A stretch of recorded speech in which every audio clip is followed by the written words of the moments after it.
কিরে তোরা মাথা নিচে কে কি হয়েছে তোর কস না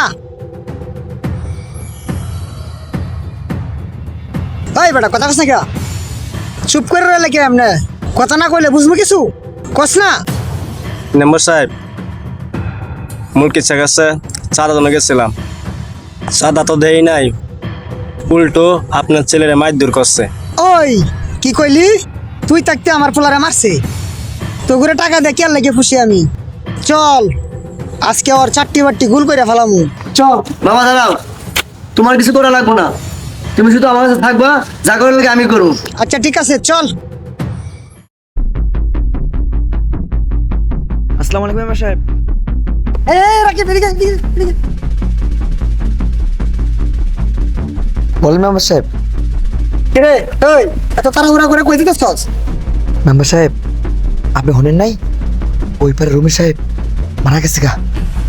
কি মেম্বার মারা গেছে ইন্না লিল্লাহি ওয়া ইন্না ইলাইহি রাজিউন এই তোরা শুনছস তা তুই এই পারা যেতেছস কি মেম্বার তো এটা হই পারার তুই ওই জায়গায় কি করবি আমি এর দেখতে যাইতেছি মেম্বার সাহেব। কিছুদিন আগে আমার আব্বারে মাইরা আমার আব্বার জমিটা খাইয়া নিয়েছিল,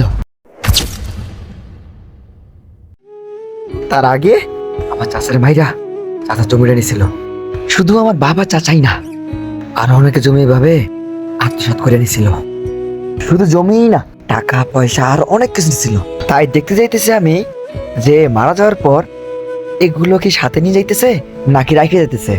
আমি যাই, হ্যাঁ দেখা লাগবো। এই বেটা তুই গেলা আমার শোনা চাচ্ছিস কি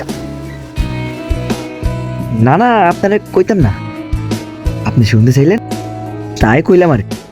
আসলে মেম্বার সাহেব আমরা এই 2 দিনের দুনিয়া আইয়া এই সব কিছু লুটপাট করে খাই না, এর হিসেবে দিতে হবে এবারে। এগুলো দিয়ে কি হবে বলেন? মরার সময় 3 হাত মাটি আর সাদা কাপড় ছাড়া কিছু যাবো না। আর যাইব কি জানেন? আমার নামা এগুলো তো কিছু নিয়ে যেতে পারবো না, তাই দেখা আইজিয়া। আসসালামু আলাইকুম। মেম্বার সাহেব এটা কাহিনী শোনার সময় আছে, চলেন আগে আর মেরে নাই। এই খারাপ আজকে থেকে আমার সব বন্ধ কি করবা তোমার ছিল আমার গায়ে ওরা হাত দিবা, তুমি ওরা ছেড়ে দিবা? ওই কি কইছে ওই ছেলেটা শুনস নাই আমরা তো মারামারি খুব বহুত করছি অনেকের জমি দখল করছি টাকা পয়সা মাইরা নিছি এইসব কি আমাকে লগে যাইবো পরে আল্লাহর কাছে জব দিতে না কি জব দিমু আল্লাহর কাছে আজকে থেকে মারামারি সব বন্ধ আর হ্যাঁ আজ অন্যের কাছ থেকে যা যা আনছি সবগুলা তোরা ফিরে দিবি ঠিক আছে, আমি যা করবেন তাই হইব।